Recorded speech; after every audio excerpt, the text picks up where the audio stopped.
የኢየሱስ ስም ሲነገራቸው የሚያማቸው ሰዎች እበዱ ሲባሉ ሰግጡ ሲባሉ አሜን የሚሉ ትውልዶች አላያቸው። ለመፈመስ ሰግጥ በሚባልበት ደድብ በሚባልበት ይሄ መንፈስ ነው ተቃወሙት። ይሄ እምነት፣ ባህል፣ ወግ፣ ስርዓት ያለውን ህዝብ ለማጥፋት ሚሽን ይዞ የወጣ መንፈስ ነው። ተቃወሙት። ዝም ብለንማ እንዴት እንደድባለን? ዝም ብለንማ እንዴት እንሰግጣለን?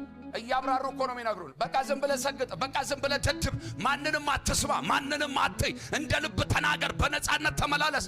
ኧረ እባክህ እንዲህ አይነት ነጻነት ለምዕራባውያኑም አልበጀም። ድንጋይ ሁን በሚባልበት በዚህ ዘመን እግዚአብሔር እንዲህ አይነት ትውልድ አለ። ሃሌሉያ! እኔ ቀንቼብሃለሁ። አሜን።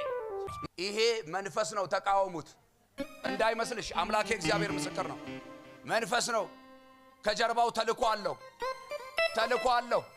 ይሄ እምነት፣ ባህል፣ ወግ፣ ስርዓት ያለውን ህዝብ ለማጥፋት ሚሽን ይዞ የወጣ መንፈስ ነው። ተዋጉት፣ በያላችሁበት ተፋለሙት፣ ተቃወሙት።